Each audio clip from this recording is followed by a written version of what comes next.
Olá, amigo Sudaca! Atendendo a pedidos de amigos, vamos fazer os traíras do futebol brasileiro. Aquele jogador que se identifica com o clube, beija o escudo, faz média com a torcida e de repente muda de lado e ainda vai para o rival. Vamos falar dos casos que mais chocaram aqui no Brasil. Parte 1, depois da vinheta. Pois é, amigos, mais um vídeo especial. Antes eu preciso me apresentar. Para quem me conhece, eu sou Bruno Garcês, jornalista e especialista em futebol sul-americano, e este é o canal Sudaca Brasil, tudo sobre futebol aqui no continente, agora em parceria com Bola pra Resenha TV. Deixe seu like, se inscreva nos canais, dá essa moral pra gente!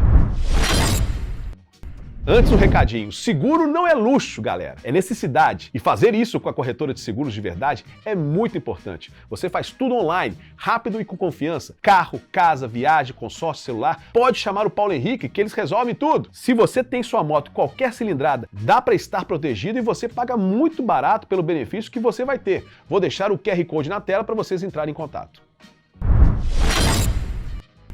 Então, amigos, os traíras do futebol brasileiro, difícil escolher só 10 de primeira, por isso, já adianto, vai ter parte 2, só depende de vocês. Hoje, 10 traições que chocaram o país. Estou contando apenas as transferências diretas para o rival. Alguns jogadores até passaram por outros clubes antes de cair no adversário. Mas esses que eu selecionei geraram revolta imediata nas torcidas. Muitos torcedores não esqueceram até hoje. Não está em ordem de mais chocante, apenas 10 casos para essa primeira parte. E começamos com uma que abalou o Rio de Janeiro e em todo o Brasil em 1989. É Bebeto, o atacante baiano, ídolo do Flamengo, mudou-se para o Vasco naquele ano. Mas vamos contar o contexto. Bebeto já era ídolo do rubro-negro, foi campeão da Copa União 87 e tinha brilhado na Copa América de 89, realizada no Brasil pela seleção brasileira, ao lado do baixinho Romário, mas Bebeto tinha problemas para renovar seu contrato. O atacante queria um aumento significativo e com um salário até maior que de Zico, ídolo máximo do Flamengo, e a diretoria tentou vencer pelo cansaço, mas não conseguiu, e Bebeto acabou assinando com o Vasco, que pagou uma fortuna na época, mais de $200 mil por ano, mais que Júnior, o capacete, outro ídolo rubro-negro. Mas depois de assinado, dizem que Bebeto se arrependeu, porque ele viu que o Flamengo tinha como aumentar seu salário. Tinha repatriado Renato Gaúcho na Roma, mas no geral, Bebeto não teve que lamentar muito tempo. Naquele mesmo ano, ele se tornaria campeão brasileiro, vencendo o São Paulo na final. Mas a torcida do rubro-negro não perdoou Bebeto. Ficou uma mágoa. O atacante ainda brilhou no La Coruña, da Espanha, e na seleção brasileira depois disso, sendo uma das figuras do tetracampeonato de 1994.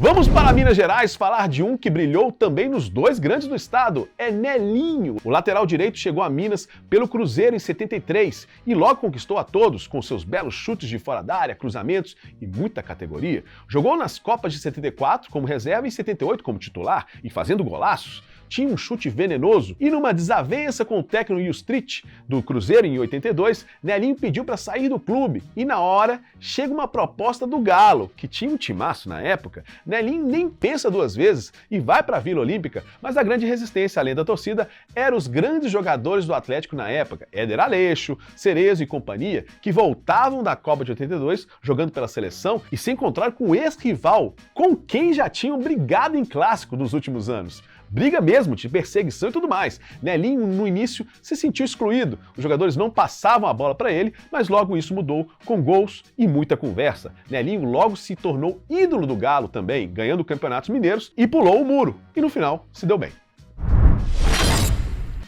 Vamos ao Nordeste! Já escutaram essa música aí? O baixinho é o cão. Quando pega o Ceará, deixa a zaga no chão. O terror, Clodoaldo é matador.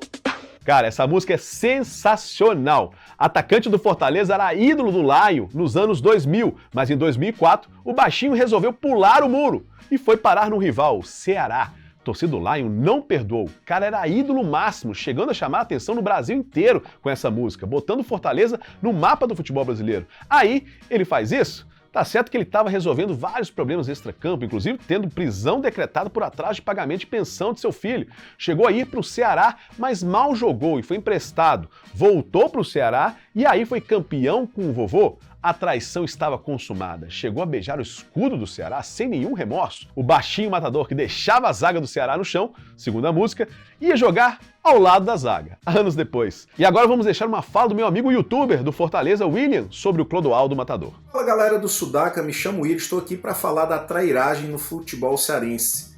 E essa trairagem tem nome, Clodoaldo. Criou-se uma repercussão tão grande que até hoje Muitos torcedores do Fortaleza, mas muitos mesmo, não conseguiram perdoar o Clodoaldo, que voltou a trabalhar no clube em 2017, depois de um pedido de perdão que ele fez à torcida devido a essa situação. Para ter ideia, hoje, ainda mesmo ele trabalhando no clube, muitos não toleram o Clodoaldo lá no PC.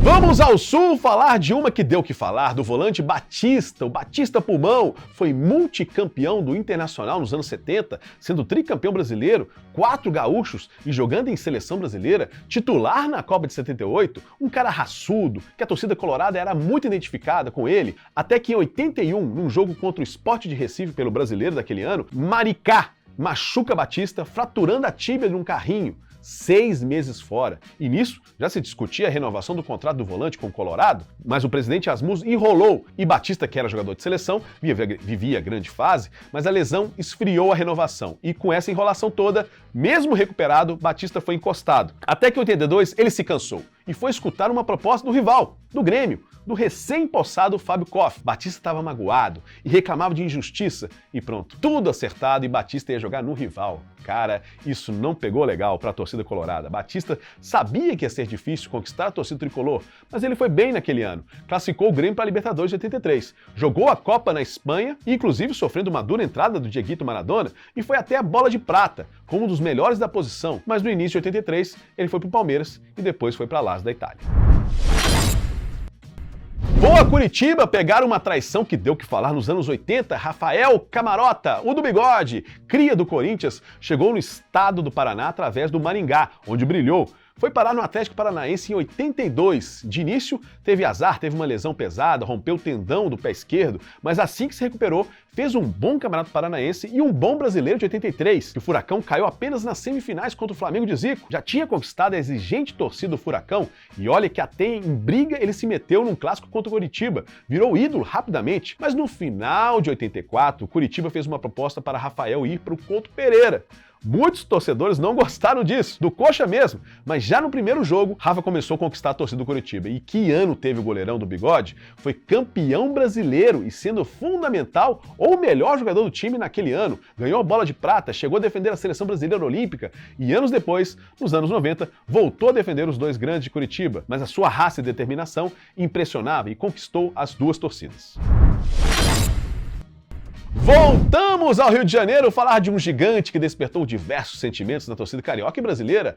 É o Baixinho Romário, um dos maiores atacantes da história, mas sempre causou. Roma, um cara de personalidade única, com falas impactantes e polêmicas, sempre foi assim. Suas mudanças de clube também foram. Formado no Vasco, brilhou por aqui antes de ir para a Europa. Aí brilhou no PSV da Holanda e no Barcelona. E lógico, na Copa do Mundo de 94, craque do torneio. E volta ao Brasil, jogando no rival Flamengo, e falou a beça que a torcida do Vasco iria ficar chorando antes do primeiro clássico. Falou que sempre foi flamenguista e muito mais. Pouco ganhou, teve polêmicas com outros ídolos dos outros clubes, mas aqui ele entra nessa lista quando todo mundo já estava acostumado com o Baixinho na Gávea, ele volta para São Januário, para o Vasco, mas antes teve uma briga com a diretoria do Rubro Negro. Após uma fugida na noite de Caxias do Sul, Romário escapou da concentração e o clube suspendeu o contrato do Baixinho, caminho livre para voltar ao Vasco. De início, a torcida cruzmaltina olhou com desconfiança, mas logo voltou a conquistar a todos. Voltou no Mundial de Clubes, foi vice-campeão e no Carioca de 2000, na final da Taça Guanabara, o Baixinho ajudou a aplicar um chocolate histórico no Flamengo de 5-1, 3 gols do Romário. E naquele mesmo ano, ele fez um ano histórico, talvez um dos melhores por um clube aqui no Brasil. Fez 72 gols e foi campeão brasileiro, o Rei da América. Que volta, né?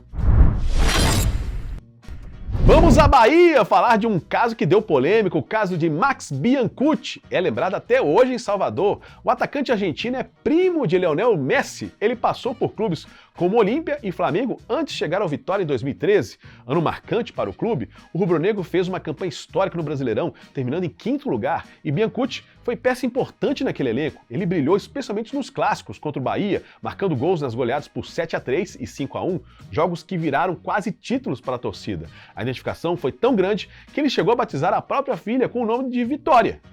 Mas, na virada de 2014, veio a reviravolta. O Vitória não quis arcar com o valor pedido para a renovação e o Bahia apareceu com uma oferta um pouco maior, cerca de 20 mil a 30 mil reais. Além disso, o pacote incluía a contratação do irmão de Max, Emanuel Biancucci, e também do meia Wilson Pitoni, todos com o mesmo empresário. No Bahia, Max não só conquistou o título baiano em 2014 em cima do ex-clube, como também provocou abertamente o Vitória. Durante a comemoração, embalado pelo hit Lepo Lepo, declarou em vídeo: Lepo Lepo, Lepo no vice. Assim, de herói em 2013, Biancucci se transformou em Judas para a torcida do Vitória. O jogador que fez história e deu o nome da filha em homenagem ao clube, acabou trocando de lado e vencendo e tirando o sarro do rival.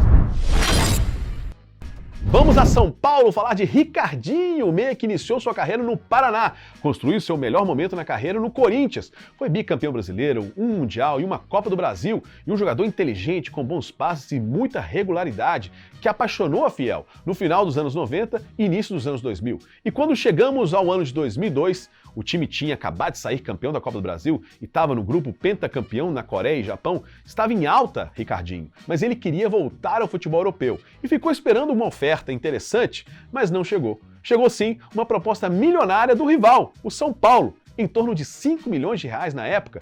A torcida Fiel não perdoou e ficaram chocados com a traição. Não esperava isso dele. A torcida do São Paulo também não gostou no final, porque o time não foi bem. Ricardinho não foi bem no Morumbi.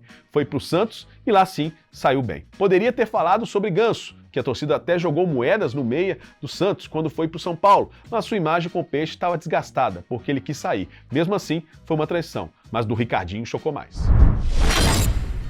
Voltamos a Minas falar de algo mais recente. Fred, Dom Fredon, atacante histórico do futebol mineiro e brasileiro, começou no América e depois brilhou no Cruzeiro em 2004 e 2005. Fez tanto sucesso que foi para a seleção e foi para a Europa, mas fez muitos gols no Cabuloso, voltou para o Fluminense e virou ídolo tricolor de 2009 até 2016. Ok, até que ele aceita vir para o Atlético Mineiro em 2016 e disse na sua chegada que toda a sua família era atleticana, fez gols, inclusive na estreia, exatamente contra o Cruzeiro, e comemorou sem remorso nenhum. A torcida celeste sentiu. Ok, e aos poucos a torcida ia esquecendo que ele fez no rival lá atrás. Mas Fred surpreendeu a todos ainda no final de 2017. Ele fecha um contrato com o Cruzeiro por 2 anos. A saída dele para o Cruzeiro foi bastante conturbada. A diretoria celeste fez uma oferta ao Atlético, mesmo existindo a famosa carta assinada, na qual o Atlético afirmava que venderia o jogador para qualquer clube, menos para o Cruzeiro. Caso o destino fosse Cruzeiro, haveria uma multa de 10 milhões. A diretoria garantiu que arcaria com esse valor. E a dívida segue na justiça. Já foi para quase 20 milhões. Aos poucos, Dom Fredon está pagando. Mas a traição aconteceu. Isso ele não pagou.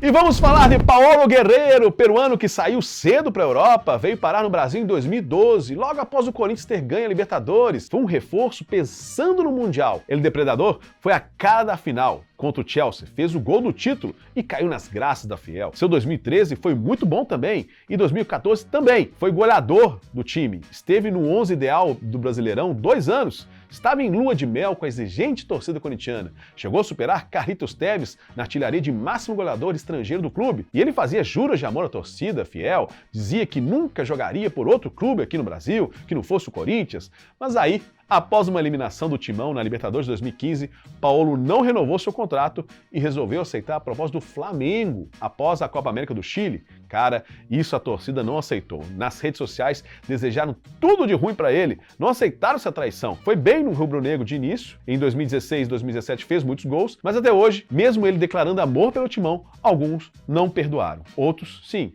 faz parte.